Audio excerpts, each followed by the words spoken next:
Welcome back. In this presentation, we will be discussing global stratification. I am Dr. Maryam. In this presentation, we will be discussing three words system: colonialism, new colonialism, and multinational corporations. Now we are zooming way out. Remember the layer cake analogy from our social stratification. Stratification is the layering of the cakes, layers. That applies to countries too. The most industrialized nations, United States, Western Europe, Japan, are the top layers. We have the most wealth, power, and prestige. The least industrialized nations, most of Africa, parts of Asia, are the bottom layer. They have the most people but the least resources. The statistics are staggering. 16% of the world's people, which is United States or other industrialized world, control 31% of the land. That's a massive concentration of resources. If you see in the industrializing countries like former Soviet bloc, Eastern Europe, some of the Latin America, 16% of the people is controlling 20% of the land, while the least industrialized countries, 68% of the people are controlling 49% of the land. The examples in this category would be much of Africa, parts of Asia. Then comes some of the exceptions like oil rich nations. For example, Kuwait, Saudi Arabia, wealthy but not fully industrialized.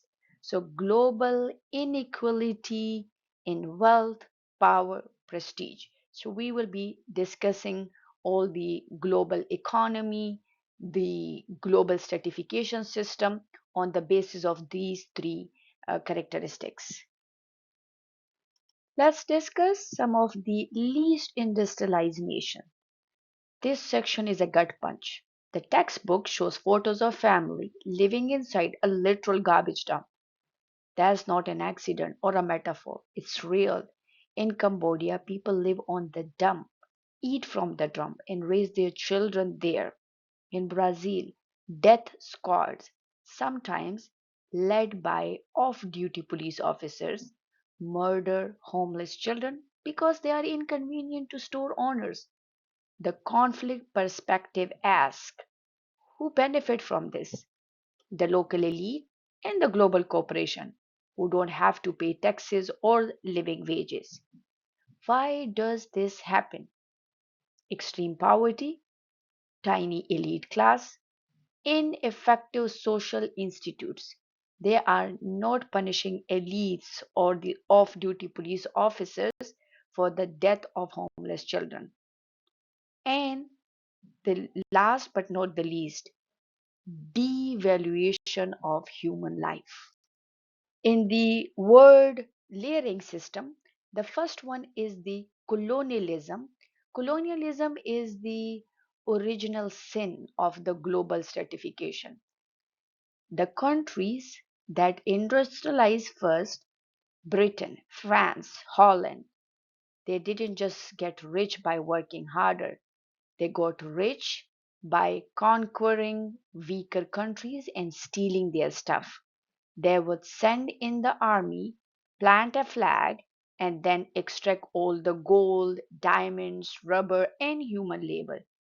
They even drew the borders of countries like Iraq and Saudi Arabia literally with a ruler on a map, with no regard for who actually lived there. That's why so many post colonial wars happen. They force rival tribes to live in the same country. So if you see the examples of the Scrabble of for Africa, the European power carved up the entire continent. They drew straight lines on the map, ignoring tribal and cultural boundaries. So, what is the legacy of colonialism? Exploitation of the resources, artificial national boundaries, that fuel ethnic conflict today, a lasting economic disadvantage for former colonies. Let's understand the word system theory by Immanuel Wallerstein. Wallerstein gave us a dynamic map. It's not just rich countries and poor countries, it's a system of relationship. The core gets rich because the periphery stays poor. They need cheap raw material and cheap labor. The semi-periphery is like the middle class of the nation. They are better off than the periphery, but they are not really in charge. Today, globalization had changed this. China is moving from periphery to core, for example, for the basic structure of exploitation remains. So, if you see here, the core nations, they were the first to industrialize, like Britain, France, Holland, and later Germany. They grew rich and powerful. Now they are the one exploiting the rest. Comes to the semi-periphery, they are the nations which is around the Mediterranean. Their economies are not that bad. They become independent on trade with the core. Comes to the periphery, they are the one living on Eastern European countries. They sold cash crops to the core. They develop even lesser. Comes to the external area, most of the Africa and Asia left out of capitalism entirely. Capitalism is that nations which own the resources, so they are left out until recently. So the key point here is this is not static.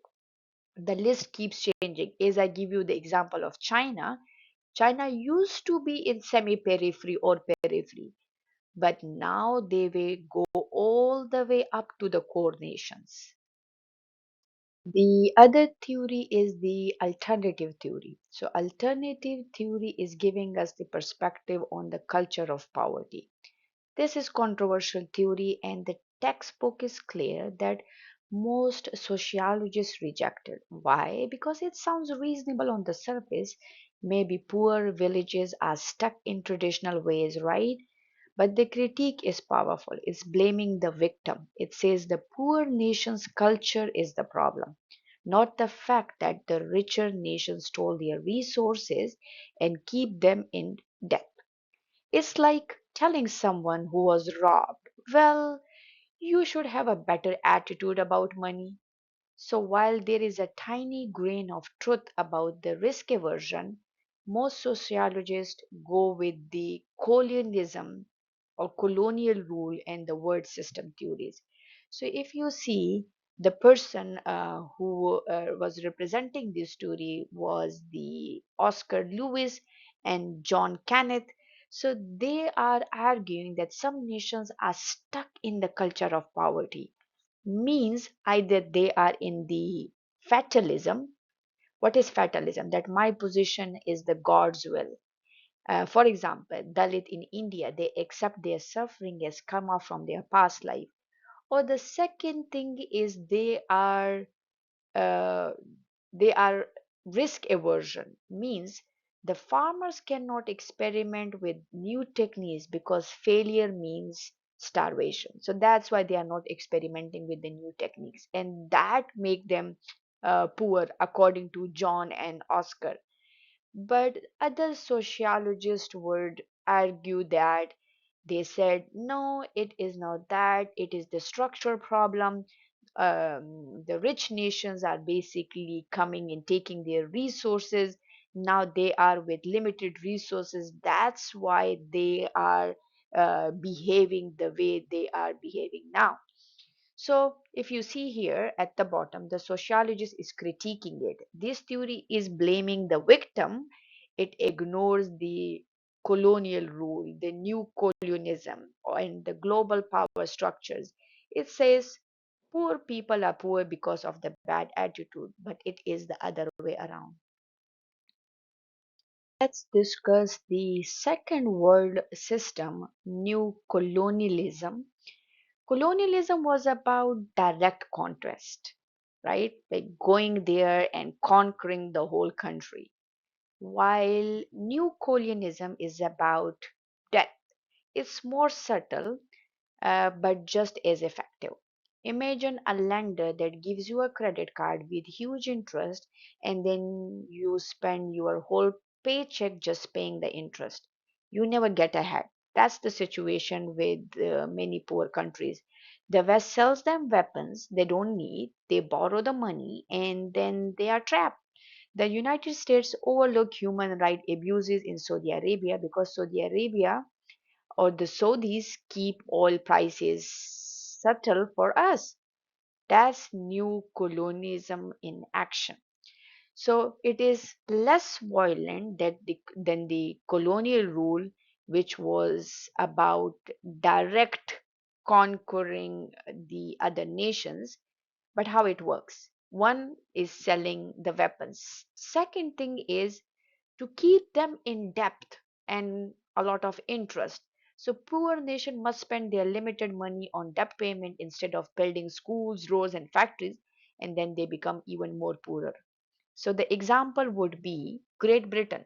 Great Britain created Saudi Arabia, named it after the ruling family, and put them in debt for decades. In return, Saudi Arabia provided cheap oils to the West.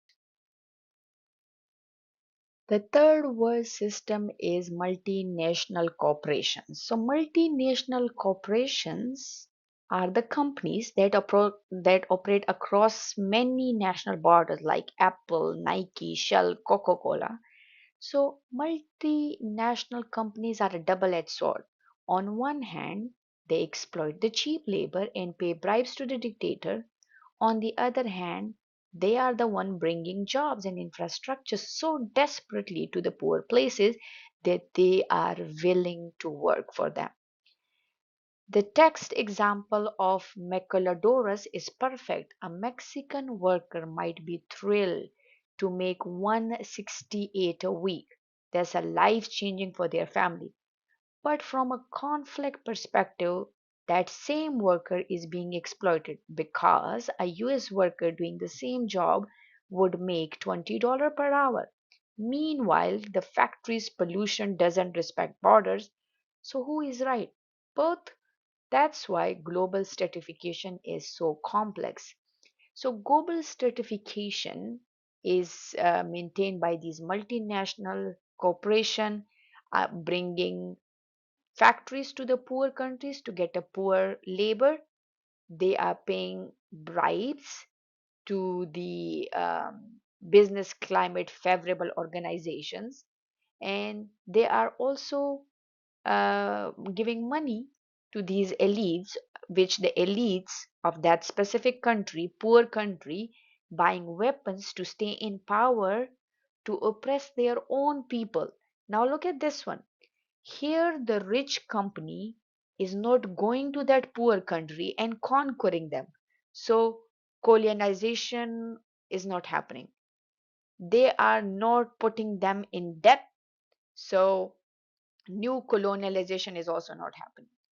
This is the third system. They are making them oppress by their own leaders. So what are the consequences? The rich becomes more richer and the poor nations are becoming more poor, right? The maquiladoras on the US Mexican border. This is a classic example. Mexicans earn 3.50 per hour, better than $8 per day minimum, but live in shacks with no running water and pollution flow across the Rio Grande. Let's discuss the strains in the global system. The textbook ends with a sobering thought. Stratification system always have cracks. The elites can cover them up for a while, but eventually things explode.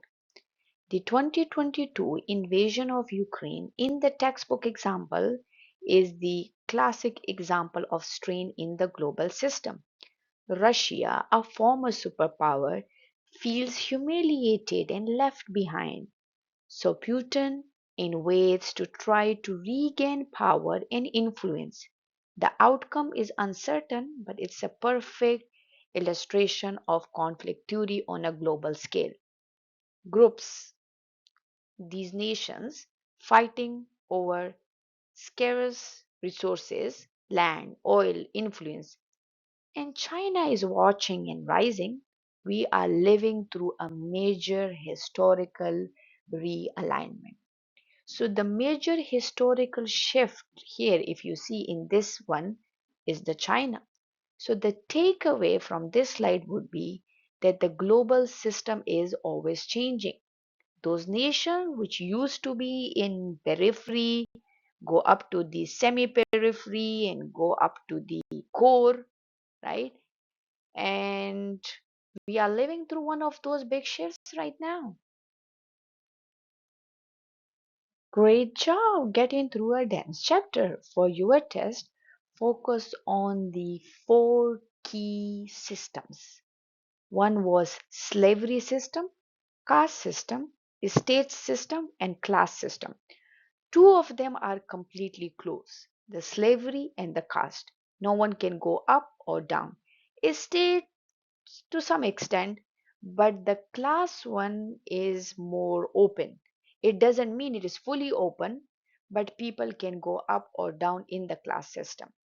Then we discussed the one dimensional view of Marx, where he was explaining the stratification through capitalist and a worker class. So everything in that philosophy was black and white, there was nothing in the middle. But then comes the Weber, which is explaining the stratification system in three characteristics: the property, which was the wealth, the prestige, and the power. Right? Comes the functionalist and the conflict theory. Functionalist says stratification is necessary. The rich, the poor, both are the important component of stratification of this layering system. While conflict theory says that the rich is the one getting all the power and the poor is becoming even more poor. So there is nothing good about the stratification. The stratification is causing the inequality even more wider.